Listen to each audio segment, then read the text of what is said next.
Hey everyone, and welcome back to my YouTube channel. For those who this is your first time joining me, welcome, and to returning viewers, peace. So today I wanted to chat with you all about Lotus birthing, as promised to those who read my previous blog on Lotus birth and what Lotus birthing is and what it entails and all that kind of stuff. If you read that blog, I referred you to my YouTube channel so you could see my video on it, because it would be easier for me to expound on some of the things that I touch bases on in the blog. Just got finished eating breakfast. But anyway, without further ado, Lotus birthing, right? So I wanted to talk about Lotus birthing because there are women who are interested in this option, and I actually had the pleasure of experiencing Lotus birthing myself, and I am a doula, so I wanted to touch bases on Lotus birthing and what it's all about. So a Lotus birthing is, Lotus birth is when you give birth to your baby and you have a placenta and umbilical cord that the baby is connected to. So when you give birth to your baby, as opposed to clipping the cord, which most doctors do, or they allow the father or partner to do, you do not do that. You allow the baby to stay close to the mom, stay connected to the umbilical cord, and you wait for the placenta to detach from the womb, and the mother pushes the placenta out and it's still attached to the baby, and you allow this attachment to stay until the cord falls off on its own, or at least until the placenta and umbilical cord stops pulsating, because at the time of giving birth, the placenta and cord is still ushering in nutrients on a physical level, the rest of the nutrients that the baby was taken in from the mom, and on a spiritual level still ushering in spiritual nutrients.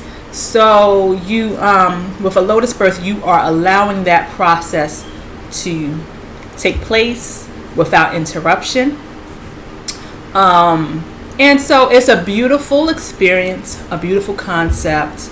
The only thing is, like I was explaining in my blog, is that it comes with responsibility like everything.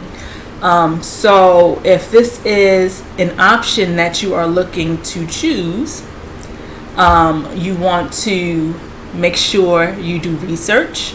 You want to make sure you are willing to adhere to the process.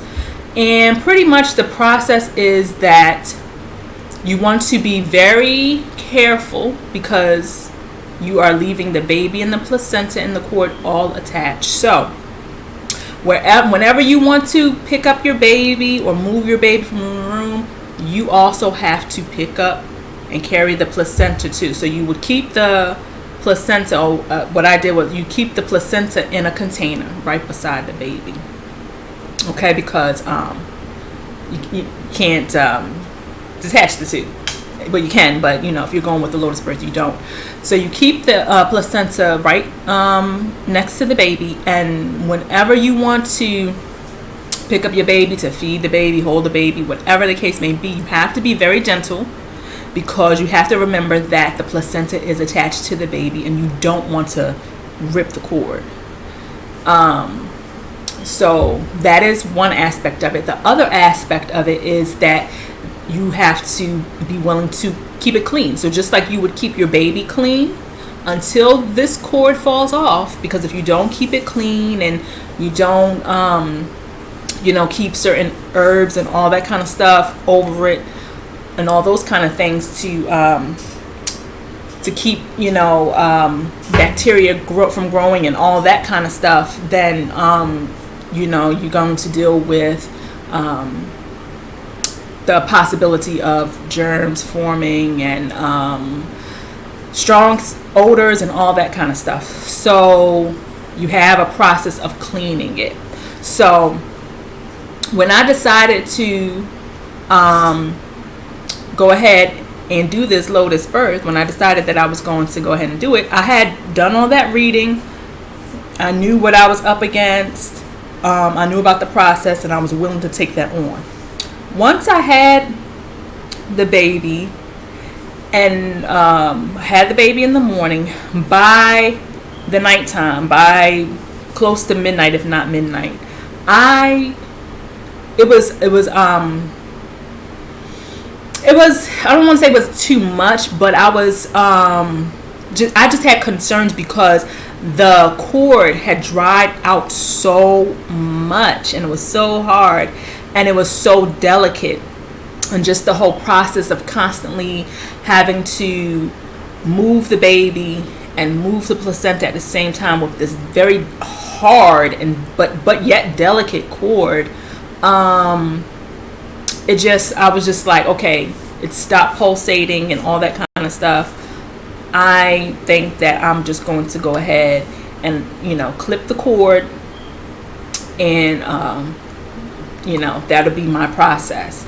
So before I did that, I contacted my midwife, told her what I was thinking about doing. She agreed with me. She said it had been some hours, and she said everything that needed to pass through to the baby has passed through.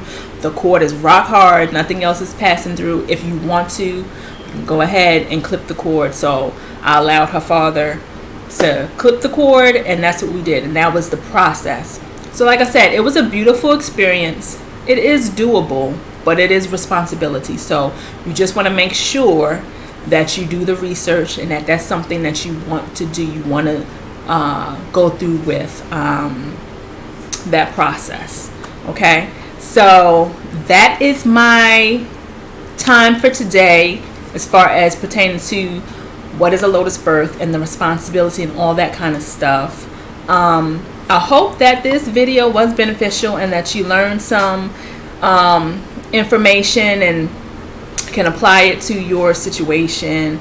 And until next time, y'all be safe, be blessed. Tune into my YouTube.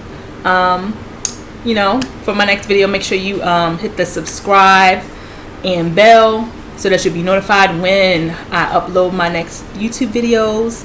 And invite a friend or 2 or 3, because my goal actually for the end of this year is to reach 1,000 YouTube subscribers. And I know it's possible. So absolutely share this video, any of my videos. Invite friends to watch, like and subscribe. Encourage them to like and subscribe. And I'll talk to y'all later. Love y'all. Peace.